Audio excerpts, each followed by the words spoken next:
ମୃତ୍ୟୁ ସମ୍ପର୍କରେ କବିତାର କବି ବ୍ରହ୍ମୋତ୍ରୀ ମହାନ୍ତି। ଜନ୍ମ ଓ ମୃତ୍ୟୁ ପ୍ରାଣୀ ଜୀବନର ଦୁଇ ଗୋଟି ବଡ଼ ସତ୍ୟ। ଜନ୍ମ ମାନେ ଇହ ନଶ୍ୱର ନଷ୍ଟଶୀଳ ବିତି ଯାଉଥିବା ଚାଲି ଯାଉଥିବା ଜଗତକୁ ଜାତ ହୋଇ ଆସି ରହିବା ଜୀବନ ବିତେଇବାକୁ ବୁଝାଏ। ଆଉ ମୃତ୍ୟୁ ମରିଯିବାକୁ ବୁଝାଏ, ଇହଲୀଳା ସମ୍ବରଣକୁ ବୁଝାଏ। ମଣିଷର ଜୀବନ ଇହ ଏବଂ ପର ହୋଇ ଦୁଇଟି। ଇହ ଜୀବନ ଏହି ସଂସାରରେ, ଯେଉଁ ସଂସାରରେ ମଣିଷ ଜୀବନ ଅତିବାହିତ କରି ବିତାଇ ରହିଅଛି। ମର ଜୀବନ ମୃତ୍ୟୁ ପରବର୍ତ୍ତୀ ପରଲୋକ ସଂସାରର ଆତ୍ମିକ ଜୀବନ। ଭାଗବତ ଗ୍ରନ୍ଥରେ ଅଛି, ମର୍ତ୍ତ୍ୟମଣ୍ଡଳେ ଦେହ ବହି ଦେବତା ହେଲେହେଁ ମରଇ। ସର୍ବେ ଚଳିବେ କାଳ ବଳେ ଯଶ ରହିବ ମହି ତଳେ। ଗୀତା କହେ, ଜାତସ୍ୟ ହି ଧ୍ରୁବମ୍ ମୃତ୍ୟୁ। ଜନ୍ମିଲେ ମୃତ୍ୟୁ ଅବଶ୍ୟ ବା ନିଶ୍ଚିତ ଅଛି, ଯାହାକି ଧ୍ରୁବ ସତ୍ୟ। ଦିବ୍ୟ ପବିତ୍ର କୋରାନ୍ ଗ୍ରନ୍ଥ ଯାହାକି ମନୁଷ୍ୟର ରୁଗ୍ଣ ମଇଳା ମନକୁ ଆତ୍ମାକୁ କୋରି ସଫା କରିଦିଏ, ସେ କହେ, କୁଲ୍ଲୁ ନଫ୍ସିନ୍ ଜାଏକତୁଲ୍ ମୌତ୍। ଅର୍ଥ ହେଲା, ପ୍ରତ୍ୟେକ ଜୀବନ ମୃତ୍ୟୁର ମଜା ଚାଖିବ ବା ଚାଖିବାକୁ ଅଛି। ପୁଣି ମୁଲ୍କ ପାଠରେ ଖୋଦ୍ ବା ଆପଣାଜାତ ସ୍ୱୟମ୍ଭୁ ବିଧାତା ଖୋଦା କହିଛନ୍ତି, ଆମ୍ଭେ ଆଲ୍ଲାହ ମୃତ୍ୟୁ ଓ ଜୀବନ ଦୁଇ ଗୋଟି କାର୍ଯ୍ୟ ସ୍ଥିତି ତିଆରି କରିଛୁ କି? ହେ ମଣିଷ, କର୍ମ କରିବା ଦୃଷ୍ଟିରୁ ତୁମ୍ଭମାନଙ୍କ ଭିତରୁ କିଏ ଭଲ, ତାହାର ଯାଞ୍ଚ ବା ପରୀକ୍ଷା କରିବ। ଆଲ୍ଲାହ ଆଗ ମଣିଷର ମୃତ୍ୟୁକୁ ସ୍ଥିର କରିଦେଇ ସାରିଲା ପରେ ଯାଇ ମନୁଷ୍ୟକୁ ମା ପେଟରେ ଜାତ ବା ଜନ୍ମ ଦେଇଥାନ୍ତି, ରକ୍ତ ଗୋଟଳା ରୂପେ ଜମା କରି। ସେଥିପାଇଁ ମୃତ୍ୟୁ ଓ ଜୀବନ କହିଛନ୍ତି। ନହେଲେ ଜନ୍ମ ପରେ ମୃତ୍ୟୁ ରହିବା କଥା। ଆଗ ଜାତ, ତାପରେ ଯିବା। ଇହ ସଂସାର ବା ଲୋକ ଛାଡ଼ିବା ଆତ୍ମାକୁ ଶରୀରଠାରୁ ଅଲଗା କରାଇ। କବିବର ରାଧାନାଥ ରାୟ ତାଙ୍କର ଉଷା କାବ୍ୟରେ କହିଛନ୍ତି, ଜୀବନ ଯାହାକୁ ବୋଲନ୍ତି, ସେ ସିନା ମୃତ୍ୟୁକୁ ଗତି। ପୁଣି ଦରବାର ନାମକ ବ୍ୟଙ୍ଗ କାବ୍ୟରେ କହିଛନ୍ତି, ବଡ଼ କ୍ରୂର କାଳ ବଡ଼ ଅବିଶ୍ୱାସୀ, ହାବଡ଼ି ଯିବ ସେ ଆଚମ୍ବିତେ ଆସି। ଦୂରବର୍ତ୍ତୀ ଜାଣି କାଳକୁ ଯେ ହସେ, ହସି ସେ ତା ପଛେ ଆସି ଲୁଚି ବସେ। ପାର୍ବତୀ କାବ୍ୟରେ କହିଛନ୍ତି, କେହି ରହିନାହିଁ ରହିବ ନାଇଁଟି ଭବରଙ୍ଗ ଭୂମି ତଳେ। ସର୍ବେ ନିଜ ନିଜ ଅଭିନୟ ସାରି ବାହୁଡ଼ିବେ କାଳ ବଳେ। ଭକ୍ତ କବି ମଧୁସୂଦନ ରାଓ ତାଙ୍କର ଜୀବନ ଚିନ୍ତା ନାମକ କବିତାରେ କହିଛନ୍ତି, ରେ ଆତ୍ମନ୍ ନିଦ୍ରା ପରିହରି ଫେଡ଼ି ଚିନ୍ତାର ଲୋଚନ। କର କର ନିରୀକ୍ଷଣ ନିଃଶବ୍ଦେ ଜୀବନ ସ୍ରୋତ ଧାଉଁଛି କିପରି, ଭେଟିବାକୁ ମୃତ୍ୟୁ ସିନ୍ଧୁ କରାଳ ଲହରୀ। ଧର୍ମ କବିତାରେ ମଧୁସୂଦନ ରାଓ କହନ୍ତି, ବାଲ୍ୟକାଳୁ ଧର୍ମ ଧନ ମୁଁ ସଞ୍ଚିବି, ଏ ଜୀବନ ଅନିଶ୍ଚିତ। କେଜାଣେ କାହାର ଆଜି ମୃତ୍ୟୁ କାଳ ହୋଇଯିବ ଉପସ୍ଥିତ। ମନବୋଧ ଚଉତିଶା ନାମକ କବିତା ପଦ୍ୟରେ ଭକ୍ତଚରଣ ଦାସ ଗାଇଛନ୍ତି, କହିଛନ୍ତି, କେତେ ଦିନକୁ ମନ ବାନ୍ଧିଛୁ ଆଣ୍ଟ, କି ଘେନି ଯିବୁ ତୋର ଛୁଟିଲେ ଘଟ। ମଣିଷ ମଲେ ଧର୍ମ ନେଇ ଯିବ। କୋରାନରେ ଆଲ୍ଲାହ କହିଛନ୍ତି, ମଣିଷର ମୃତ୍ୟୁ ତାର ସ୍ଥିରୀକୃତ ସମୟ ମୁହୂର୍ତ୍ତରେ ଆସି ମଣିଷ ପାଖରେ ପହଞ୍ଚିଯିବ, ଯେଉଁଥିରେ ଗୋଟିଏ ମୁହୂର୍ତ୍ତ ମଧ୍ୟ ଆଗ ପଛ ବା ଏପଟ ସେପଟ ହେବ ନାହିଁ।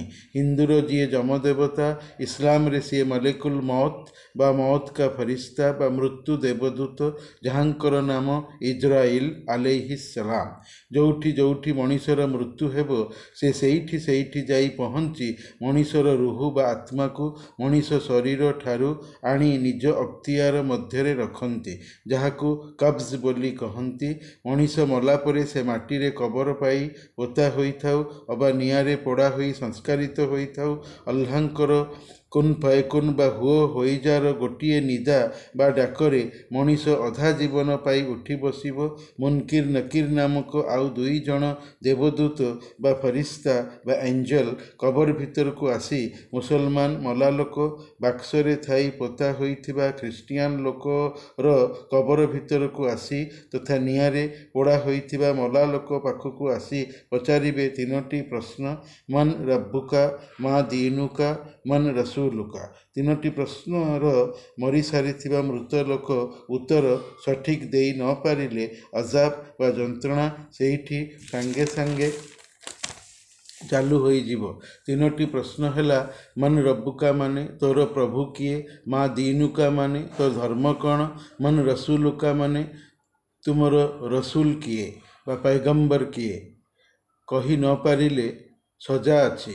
ଲୁହାର ହାତୁଡ଼ିରେ ମୁଣ୍ଡ ବାରମ୍ବାର ଫାଟି ପୁଣି ହୋଇଯାଉଥିବ, ପୁଣି ମାଡ଼ ହେଉଥିବ, ପୁଣି ଫାଟି ଯାଉଥିବ, ପୁଣି ହୋଇଯାଉଥିବ, ଏମିତି ବାରମ୍ବାର ଚାଲିଥିବ। କବର 2 ପଟୁ ଚିପି ହୋଇଯିବ, ମାନେ ମୁଣ୍ଡ ଆଡ଼ୁ ଗୋଡ଼ ଆଡ଼ୁ 2 ସାଇଡ଼ରୁ। ସାପ ବିଛା କାମୁଡ଼ିବେ, ନିଆଁ ବି ଜଳିବ। ଆଲ୍ଲାହ କୋରାନରେ କହିଛନ୍ତି, ଇନ୍ନା ନହିନୁ ନୁହିୟଲ ମୌତା। ଅର୍ଥ ହେଲା, ନିଃସନ୍ଦେହତଃ ଆମ୍ଭେ ଆଲ୍ଲାହ ମୃତକଙ୍କୁ ଜୀବିତ କରିବୁ। ୟାସିନ ପାଠ। ଫରିସ୍ତା ଆସି କହିବେ, କାଢ଼ ନିଜର ଜୀବନକୁ, ଆଜି ତୁମକୁ ଅପମାନଜନକ ଶାସ୍ତି ଦିଆଯିବ, ଯେହେତୁ ତୁମ୍ଭେ ମଣିଷେ ଏକମାତ୍ର ଜଣେ ଉପାସନା ଯୋଗ୍ୟ ଉପାସ୍ୟ ଖୋଦା ଆଲ୍ଲାହଙ୍କଠାରେ ଇମାନ ବା ବିଶ୍ୱାସ ଆଣିନଥିଲ। ଜମିନ ବା ଭୂମିରେ ଅଯଥା ବଡ଼େଇ କରୁଥିଲ, ଫୁଟାଣି ମାରୁଥିଲ। ତୁମକୁ ତାହାରି ପ୍ରତିବଦଳ ମିଳିବ ଯେମିତି ତୁମ୍ଭେମାନେ କାମ କରୁଥିଲ ନିଜର ପୂର୍ବ ଜୀବନରେ। ଆଲ୍ଲାହ ମଣିଷ ଉପରେ ଅତ୍ୟାଚାର କରିନଥାଏ, ମଣିଷ ନିଜେ ହିଁ ଅତ୍ୟାଚାରୀ। ମୋର ଆଦେଶ ନ ମାନି ନିଜ ଆତ୍ମା ଉପରେ ଅଯଥା ଅତ୍ୟାଚାର କରୁଛି। ବରଂ ମଣିଷ ମୋର ହୁକୁମ ବା ଆଦେଶ ନ ମାନି ନିଜ ମନମାନିରେ ଜୀବନ ବିତାଇ ଫୁଲା ଫାଙ୍କିଆ ହୋଇ ନିଜ ବାପା ମାଙ୍କର କଥା ମାନି ବିଧର୍ମୀ କାଫିର ଅବିଶ୍ୱାସୀ ନାସ୍ତିକ ଥାଇ ଏଭଳି ପରିଣାମ ମଣିଷର ନିଜର ଜୀବନରେ ଅବଶ୍ୟ ଅଛି ବା ହେବ, ମଲା ପରେ ମରଣ ଉପରାନ୍ତେ। ଏହା ଜାଣିନଥିଲା ଧୋକାବାଜ ଠକ ଦୁନିଆର ମିଛ ଧର୍ମର ହାତଲେଖା ପୁରାଣର କଥା ମାନି ପାଠ ପଢ଼ି ନିଜର ଏକମାତ୍ର ଐହିକ ଦୁର୍ଲଭ ଜୀବନକୁ କ୍ଷତି ବା ଖସାରାରେ ପକାଇଥିଲା। ଏଠି କେହି ତାର ପୁର୍ସାନି ହାଲ ବା ହଇରାଣ ସ୍ଥିତିକୁ ଚାହିଁ କେହି ପିଠିରେ ପଡ଼ିବେ ନାହିଁ। ମୁଁ ଆଲ୍ଲାହ ପ୍ରତିଶୋଧୀ, କ୍ରୋଧୀ, ଜଲ୍ଲାଲି, ଯେସାକୁ ତେସା କର୍ମକାରୀ ଅଛି। ମଣିଷ ମୋ କାବୁ କବଳ ଆୟତ୍ତରେ ଅଛି, ଆଦୌ ସେଥିରୁ ଖସିଯିବ ନାହିଁ। ଆଲ୍ଲାହ ଜମାରୁ ଦୁର୍ବଳ ଶକ୍ତି ନୁହେଁ। ଆଲ୍ଲାହର କଥା ହୋଇକି ରହିବ। ମଣିଷ ଆଲ୍ଲାହର କଥା ବଦଳାଇ ପାରିବ ନାହିଁ। ମୋର ଆଲ୍ଲାହର ପାଖରେ ଇସଲାମ ହିଁ ଧର୍ମ। ଇନ୍ନା ଦୀନା ଇନ୍ଦାଲ୍ଲାହିଲ ଇସଲାମ। ଆଲେ ଇମ୍ରାନ ପାଠ, କୋରାନ। ଆରବୀ ଶ୍ଲୋକ। ମୁଁ ଆଲ୍ଲାହ ମାନବ ସଂସାରରେ ଅନ୍ୟ କୌଣସି ଧର୍ମ ଯଥା ହିନ୍ଦୁ, ଖ୍ରୀଷ୍ଟ, ଶିଖ, ଜୈନ, ବୌଦ୍ଧ, ମହିମା ଇତ୍ୟାଦିକୁ ଚାଲିବାକୁ ଅନୁମତି ଦେଇନାହିଁ। ନାମୋଲ୍ଲେଖିତ ଧର୍ମମାନ ସବୁ ଇସଲାମ ଧର୍ମରୁ ବାରମ୍ବାର ବଦଳି ବଦଳି ଶୈତାନ ବା ଇବ୍ଲିସ୍ ଦ୍ୱାରା ମନୁଷ୍ୟ ମନରେ ପ୍ରରୋଚିତ ହୋଇ ବାତିଲ ବା ରଦ୍ଦ ଧର୍ମକୁ ବଦଳି ଯାଇଅଛି। ସୁତରାଂ ଇସଲାମ ଧର୍ମ ଛାଡ଼ି ମଣିଷ ଆଉ ଯେକୌଣସି ଧର୍ମ ତାର ଜୀବନରେ ଗ୍ରହଣ କରିବାରେ ସେସବୁ ଧର୍ମକୁ ଆଲ୍ଲାହ ମନୁଷ୍ୟଠାରୁ ଗ୍ରହଣ କରିବେ ନାହିଁ ବୋଲି ସଫା ସଫା କୋରାନରେ କହିଦେଇ ଅଛନ୍ତି। କୋରାନ ଏକ ଦୈବୀ ଗ୍ରନ୍ଥ ବା ଆସମାନି ସହିଫା ବା ଆକାଶୀ ପୁସ୍ତକ। ମଣିଷର ଏହାକୁ ବିଶ୍ୱାସ କରିବା ସ୍ୱମନର ଇଚ୍ଛାଧୀନ ବ୍ୟାପାର, ଜୋର ଜବରଦସ୍ତି ନଥିବା ଘଟଣା। ବିଶ୍ୱାସ କରି ପଢ଼ିଲେ ନିଜାତ ବା ନର୍କ ଯନ୍ତ୍ରଣାରୁ ମୁକ୍ତି, ମୋକ୍ଷ, ସାଲଭେସନ ପାଇବ, ନହେଲେ ଚିରକାଳ ନର୍କଦଣ୍ଡରେ ସଜା ପାଇ ସେଇମିତି ପଡ଼ି ରହିବ। ଏହା ସ୍ୱତଃସିଦ୍ଧ। କୋରାନକୁ ଇସଲାମୀ ଆଲ୍ଲାହର ଭକ୍ତ ମୁସଲମାନ ମନୁଷ୍ୟ ଅନ୍ଧ ଭାବରେ ବିଶ୍ୱାସ କରିବାକୁ ବାଧ୍ୟ, ନହେଲେ ସେ ବି ମୁସଲମାନ ନୁହେଁ, କାଫିର ବା ଅବିଶ୍ୱାସୀ ନାସ୍ତିକ ତାର ଅଜାଣତରେ ଆଲ୍ଲାହଙ୍କ ଦ୍ୱାରା ହୋଇଯିବ। ମଣିଷକୁ ଏହାର ଖବର ବି ନଥିବ। ଅଗତ୍ୟା ହିନ୍ଦୁ, ଖ୍ରୀଷ୍ଟ, ଜୈନ, ବୌଦ୍ଧ, ଶିଖ ଆଦି ଧର୍ମାବଲମ୍ବୀମାନେ ମଲା ପୂର୍ବରୁ କୋରାନ ଆଣି ତାର ଇଂରାଜୀ, ହିନ୍ଦୀ କିମ୍ବା ଓଡ଼ିଆ ଅନୁବାଦ ପଢ଼ି ବିଜ୍ଞ ମୁସଲମାନ ଲୋକଙ୍କୁ ପଚାରି ବୁଝି ଅନୁସନ୍ଧାନ କରି ଯଥାଶୀଘ୍ର ଇସଲାମୀ ହୁଅନ୍ତୁ, ନହେଲେ ତ୍ରାହି ନାହିଁ। ତୁଚ୍ଛା, ଅଭିମାନୀ, ଜିଦିଆ ହେବା ମୂଲ୍ୟହୀନ, ନିଜ ଜୀବନ ପାଇଁ କ୍ଷତିକାରକ। ଆଲ୍ଲାହ କୋରାନରେ କହିଛନ୍ତି, ମଣିଷକୁ ଭଲ କଥା କୁହ, ମନ୍ଦ କଥାରୁ ଅଟକାଅ। ମାନିବେ ସେଇମାନେ ଯେଉଁମାନେ ବୁଦ୍ଧିମାନ, ଚିନ୍ତିତ, ଜ୍ଞାନୀ ଏବଂ ଅନୁଭବୀ। ମଣିଷ କୋରାନକୁ ଘୃଣା କରୁ, ନ ମାନୁ, ନିଜ ମିଛ ଧର୍ମରେ ଅଟଳ ରହୁ, ଅବଶ୍ୟ ଏମିତି ହେବାର ପରିଣାମ ମୃତ୍ୟୁ ପରେ ନିଶ୍ଚିତ ଭୋଗିବ। ଆଲ୍ଲାହର ସତ୍ୟ ବଚନ। ସତ କଥା କହିବାରେ ଆଲ୍ଲାହ ଲାଜ କରେନା। ମଣିଷ ଖରାପ ଭାବିଲେ ବି ମଣିଷ ଆଲ୍ଲାହର କୌଣସି କ୍ଷତି କରିପାରିବ ନାହିଁ। ଓଲଟି ଆହ୍ଲାଙ୍କ ଦ୍ୱାରା ନିଜେ କ୍ଷତିରେ ଅବଶ୍ୟ ପଡ଼ିବ। ଆହ୍ଲାର ୱାଦା ବା ସଂକଳ୍ପ, ଆହ୍ଲା ୱାଦା ଖିଲାପକାରୀ କଦାପି ନୁହେଁ। ମଣିଷ ଏହା ଜାଣୁ। ନଶ୍ୱର ସାଂସାରିକ ଜୀବନ ମଣିଷ ପାଇଁ ଖେଳକୁଦର, ଧୋକାର, ଠକାମିର ସାମଗ୍ରୀ। ମୃତ୍ୟୁ ସମ୍ପର୍କରେ ବ୍ରହ୍ମଶ୍ରୀ ମହାନ୍ତିଙ୍କର ମୂଳ କବିତା ପାଠ। ଯେକୌଣସି ମୁହୂର୍ତ୍ତରେ ମୃତ୍ୟୁ ଆସି ହାତ ଠାରିପାରେ, ସେହି ଆଶଙ୍କାରେ ଯେଉଁମାନେ ପ୍ରତିକ୍ଷଣେ ଆତଙ୍କିତ, ସ୍ପନ୍ଦିତ ହୃଦୟ, ଜୀବନ ତ ସେମାନଙ୍କୁ କରେ ଉପହାସ। ଅମୃତରେ ଡୁବିଥିବା ସତ୍ତ୍ୱେ ଅଯଥା ମୃତ୍ୟୁର ଭୟରେ ସେମାନଙ୍କ ସ୍ଥିତି ଆହା କେତେ ଦୟନୀୟ। ହେଇ ତ ସେଦିନ ମୋର ନାରୀ ବନ୍ଧୁ ନିରୁପମା ଦେବୀ ଆପଣାର ନିଶ୍ଚିତ ମୃତ୍ୟୁର ବ୍ୟାଧି ସମ୍ପର୍କରେ ସବୁ କିଛି ଜାଣିବା ଉତ୍ତାରେ ଅବଶ୍ୟ ଅନେକ ଦିନ ବ୍ୟାପାରଟା ତାଙ୍କ ପାଖେ ଲୁକ୍କାୟିତ ରଖାଯାଇଥିଲା। ଜୀବନରେ ଥାଇ ମଧ୍ୟ ଜୀବନର ସବୁ ସ୍ୱାଦ ଭୁଲି ପ୍ରତିକ୍ଷଣେ ମରଣର ଆତଙ୍କରେ ଚିନ୍ତିତ ରହିଲେ। ଶେଷ ଯାଏ ସେ କେବଳ କହୁଥିଲେ ମୃତ୍ୟୁ କଥା ଶାଶ୍ରୁ ନୟନରେ। ଅଥଚ ମୃତ୍ୟୁଟା ଯେବେ ଅକସ୍ମାତ୍ ଆସିଗଲା ଦିନେ, ଘୁଣାକ୍ଷରେ ସେ ତାହା ତ ପାରିଲେନି ଜାଣି। ଆମେ କ'ଣ ଶୋଉନାହୁଁ? କଥା କହୁ କହୁ କ'ଣ ପଡ଼ୁନୁ ଢୁଳାଇ? ମୃତ୍ୟୁ କ'ଣ ଏହାଠାରୁ ବେଶୀ କିଛି? ସାମୟିକ ମରଣର ଅନୁଭବ ସତ୍ତ୍ୱେ ଚିରସ୍ଥାୟୀ ଶୟନରୁ ମୃତ୍ୟୁ ଭାବି ଆମେ କିମ୍ବା ମିଛରେ ଡରିବା? ଭୟ ହେଲା ମୃତ୍ୟୁ, ଆଉ ମୃତ୍ୟୁ ପ୍ରତି ବେଖାତିର ଜୀବନର ମାନେ। ମୃତ୍ୟୁର ସ୍ୱରୂପ ନେଇ ଏତେ ସବୁ ଜାଣିବା ଉତ୍ତାରେ ମରଣ, ତା ମିଛ ଭୟ ଯଦି ଆମକୁ ଜୀବନଠାରୁ ରଖେ ବହୁ ଦୂରେ, ତେବେ ଆମ ସ୍ଥିତି ଏହି ପୃଥିବୀରେ କେତେ ମୂଲ୍ୟହୀନ। ଜଳିବାର ଉପଯୋଗୀ ଦୀପ ଯଥା ଆପଣାର ଅସାମର୍ଥ୍ୟେ ଅନ୍ଧାରେ ମଳିନ। ନାରୀକବି ବ୍ରହ୍ମଶ୍ରୀ ମହାନ୍ତିଙ୍କର ଜନ୍ମ 1934 ମସିହାରେ, ମୃତ୍ୟୁ 2010 ମସିହାରେ। ଆଧୁନିକ ଯୁଗର ନାରୀକବିମାନଙ୍କ ମଧ୍ୟରେ ଅନ୍ୟତମ ସଫଳ ପ୍ରତିଭା। ନାରୀ ମନସ୍ତତ୍ୱର ବିଭିନ୍ନ ଦିଗକୁ ଦେଖାଇବାରେ ତାଙ୍କ କବିତା ସିଦ୍ଧହସ୍ତ। ସରଳ ଭାଷା ଭିତରେ ରୂପକ ଚିତ୍ରକଳ୍ପ ପ୍ରତୀକର ସୁନ୍ଦର ସମାହାରରେ ତାଙ୍କର କବିତାମାନ ଜୀବନ୍ତ, ମନୋଜ୍ଞ। ତାଙ୍କର ନିଜକୁ ସମୁଦ୍ର ମନେକରି ନାମକ କବିତାଟି ଏକଦା 1990 ମସିହାରେ ମୁଁ ଟିଟିଲାଗଡ଼ ଡିଏଭି କଲେଜରେ ନୂଆ କରି ଅଧ୍ୟାପକ ଚାକିରି ପାଇଥିବା ସମୟରେ BA ଓଡ଼ିଆ ଅନର୍ସ ପିଲାମାନଙ୍କୁ ପଢ଼ାଇଥିଲି, ଯାହାକି ସମ୍ବଲପୁର ବିଶ୍ୱବିଦ୍ୟାଳୟ ଅଧୀନ ପାଠ୍ୟକ୍ରମରେ ପ୍ରଚଳିତ ଥିଲା। ସ୍ରୋତସ୍ୱତୀ, ସେତୁବନ୍ଧ, ଦମ୍ଭିତ, ପ୍ରଦକ୍ଷିଣ, ନିରୀକ୍ଷଣ ପ୍ରକାଶିତ କବିତା ଗ୍ରନ୍ଥ, ଦୃଷ୍ଟିରୁ ଦ୍ୱିତୀ କବିତା ବହି ପାଇଁ ସେ ଓଡ଼ିଶା ସାହିତ୍ୟ ଏକାଡେମୀ ପୁରସ୍କାର 1983 ମସିହାରେ ପାଇଥିଲେ। ମୃତ୍ୟୁ ସମ୍ପର୍କରେ କବିତାଟି ସରଳ ଭାଷାରେ, ଭାଷାର କୌଣସି କୃତ୍ରିମ ପ୍ରୟୋଗରେ ନ ଥାଇ ରଚିତ ହୋଇଅଛି। ଲୋକେ ମୃତ୍ୟୁକୁ ଅଯଥା ଭୟ ନ କରନ୍ତୁ ବୋଲି କବୟିତ୍ରୀ ଏହି କବିତାରେ ପାଠକଙ୍କୁ ପରାମର୍ଶ ଦେଇଛନ୍ତି। ଯେହେତୁ ମୃତ୍ୟୁ ଭୟ ମଣିଷର ଜୀବନକୁ ବଞ୍ଚିବାରେ, ସହଜରେ ବିତିବାରେ ବାଧକ ହେବ, ସବୁବେଳେ ମୃତ୍ୟୁ ଚିନ୍ତାରେ ମୃତ୍ୟୁ ଭୟ ଶରୀର ଉପରେ କୁପ୍ରଭାବ ପକାଇବ। ଜୀବନର କରିବାକୁ ଥିବା କାମ ମଣିଷ କରିପାରିବ ନାହିଁ, ଯାହାଫଳରେ ମଣିଷର ବ୍ୟକ୍ତିଗତ ଏବଂ ସାମୂହିକ ସମାଜଗତ ଜୀବନ ଅସଫଳ ହୋଇଯିବ, ଅସୁବିଧାର ସମ୍ମୁଖୀନ ହେବ। କବିତାର ଏହା ହିଁ ରଚିତ ବାର୍ତ୍ତା, ରଚନାର ଉଦ୍ଦେଶ୍ୟ। କବିତାର ବିଷୟବସ୍ତୁ ବ୍ୟାଖ୍ୟାନ।